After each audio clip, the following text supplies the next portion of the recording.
I want to bring back our panel now. So, Joe, if I could go to you first because you're a Trump supporter. Some people interpret Trump's comments yesterday and prior to yesterday as, in effect, a cloaked threat, saying that if you deny me the nomination, listen, I can't control my supporters. They're so devout, this might happen. Is that an unfair characterization? Look, you could interpret it any way you want, but he was pretty clear in indicating that that is something that's not going to happen. However, he is sort of channeling the anger that a lot of people feel. Look, take Georgia, for example. 500,000 people in Georgia voted for Donald Trump on the expectation that their vote actually will matter and that someone who's elected a delegate in that state will go to the convention and earnestly and honestly support Donald Trump. I have to ask you, when Joe, that's not should a happening, candidate for president be channeling anger? Is that the role of a candidate for president of the United States? He is 2 million votes ahead. If the people that are sending delegates to the convention are siphoning them off and going to other candidates, yeah, I think he has a right to be angry.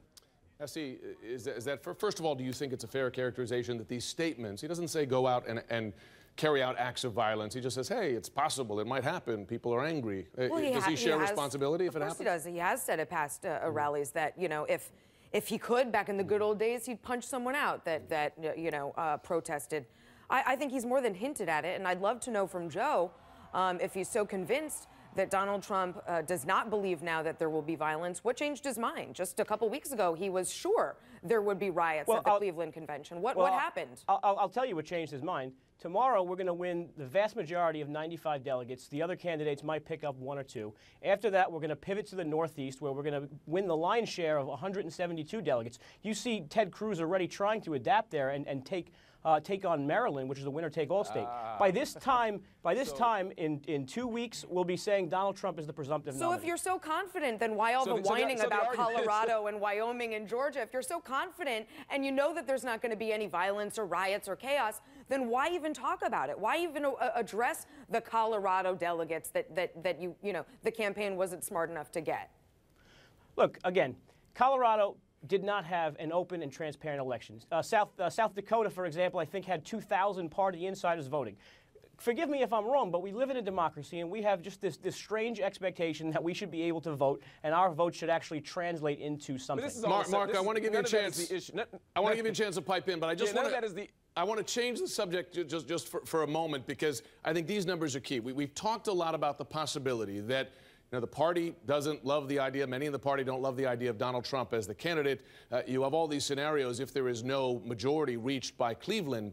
There's a new poll from the Wall Street Journal that says that only 20% of Republicans say it would be acceptable for delegates to choose a nominee who has not run in the primaries. This idea of a white knight candidate like a Paul Ryan or a Mitt Romney or even a General Mattis. 71% say no. I want to ask you, Mark, and I'll ask the others, does that kill the talk of sort of a candidate coming into the rescue because despite dissatisfaction with Trump and Cruz?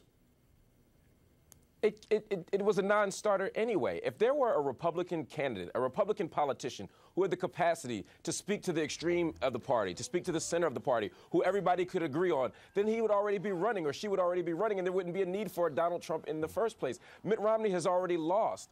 Paul Ryan has already lost. These people are not, there's no candidate in the wings waiting to come up. The truth here is that the Republican Party at some point has to resolve this issue, and they have to do it in a way that reflects democracy. Is it democratic for the person who doesn't get the most votes to win? Absolutely not. Is it democratic, though, also for Donald Trump to not win by these set of rules and then expect the fact that he happens to have a few more delegates mean that he's going to be the nominee, despite the fact that delegates do, by the rules, have a right to recast votes? At the end of the day, Donald Trump doesn't like the rules. That doesn't mean that the rules are, and the rules might be unfair, but he still has to play by them in this cycle. I think Donald Trump should be the nominee, partly because I just wanted to see that, but also because I think he's probably the person who's in front at this point and will continue to be in front. But they got to work this thing out, and it's not going to come from Paul Ryan. Okay, Mark Essie and Joe, stay there. I want to ask about the Democrats now. In fact, we have some live pictures coming in of Hillary Clinton on the campaign trail. She's at an ice cream stop here, visiting with some voters in New York.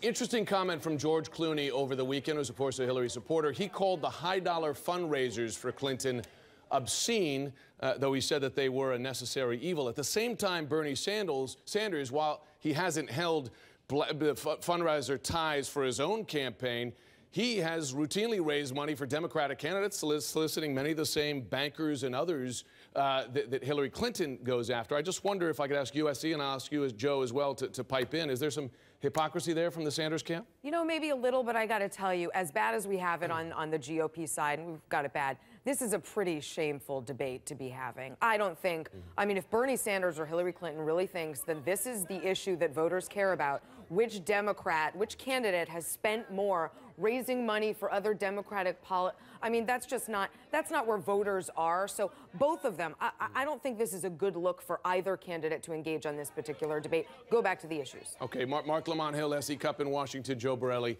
thanks very much.